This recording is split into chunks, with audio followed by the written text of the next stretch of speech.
Cube Radio. Salut, c'est Charles Tran avec l'équipe dans 5 minutes. On s'intéresse aux sciences, à l'histoire et à l'actualité. Aujourd'hui, on parle des diamants. Il y a 3 conditions. Le respect de l'environnement, le respect des communautés et le respect de nos travailleurs. Jusqu'à maintenant, vous suivez la ligne que vous vous étiez donnée. Manon Cyr, mairesse de Chibougamau, c'était au printemps 2017 lors de l'inauguration de la première mine d'extraction de diamants en sol québécois. On n'en produit pas beaucoup, des diamants au Québec. À l'échelle mondiale, ça représente au plus 1% de la production. Mais c'est vrai que pour le moment, on peut se vanter de produire des diamants propres, contrairement à d'autres pays comme le Sierra Leone, l'Angola ou le Zimbabwe. Comment va le marché des diamants justement dans le monde? Il me semble que les fiançailles, c'est plus très à la mode. Parce que sinon, à quoi ça sert d'autre les diamants?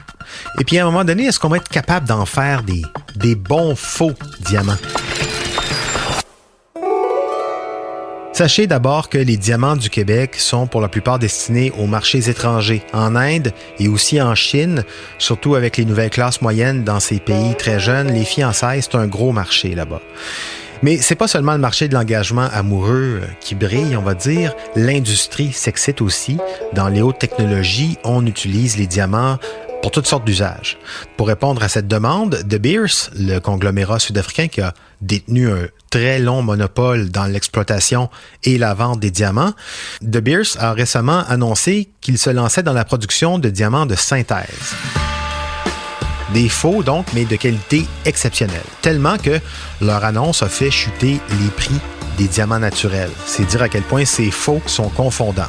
Alors, quelques questions tout de suite. Pourquoi une entreprise comme De Beers se met-elle dans la fabrication de diamants de synthèse? Quand on sait que ça fait baisser la valeur des diamants naturels sur le marché, on parle de 40% en un an, c'est comme s'ils se tiraient une balle dans le pied. Alors, comment est-ce qu'on fabrique un diamant de synthèse et comment le distinguer finalement d'un vrai? Un diamant à l'état naturel, c'est le résultat de millions d'années de compression d'atomes de carbone à des températures très hautes dans les entrailles de la Terre, donc dans des pressions aussi très fortes qui finissent par s'agglutiner en une pierre transparente et ultra dure, le diamant. C'est pour ça qu'un génie du marketing a inventé à un moment donné le slogan « Les diamants sont éternels ». C'est pur, c'est long à se former, c'est beau, c'est solide et ça a de la valeur, comme l'amour. En laboratoire, depuis le début des années 50, on avait réussi à reproduire ces pressions incroyables, ces températures de l'extrême sur des morceaux de carbone, mais ça n'avait jamais été concluant en joaillerie en tout cas. On pouvait voir la différence à l'œil nu.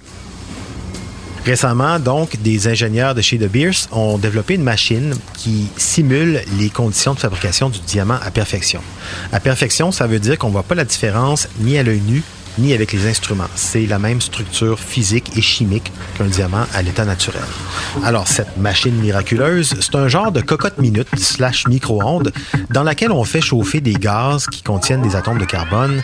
On les fait chauffer à plus de 1000 degrés Celsius avec une pression de fou, 60 tonnes au centimètre carré, pendant quelques centaines d'heures. Quand les gaz sont pressurisés et chauffés dans ce type de conditions, ils changent d'état. De gazeux, on passe au plasma. Le plasma, c'est le 4e état de la matière. Quand on la chauffe, elle passe du solide au liquide, ensuite du liquide au gazeux, puis du gazeux au plasma. Et c'est grâce à cet état de plasma que les molécules de carbone se cristallisent et s'agglutinent sur une plaque. Une petite garnotte se forme. Ensuite, vous la sortez du four, vous laissez refroidir et vous taillez. Vous avez un diamant de synthèse qui aura coûté en plus 10 fois moins cher à faire que d'extraire un diamant naturel. Mais comme il présente les mêmes caractéristiques physiques et chimiques que les diamants naturels, comment reconnaître le vrai du faux? C'est presque impossible.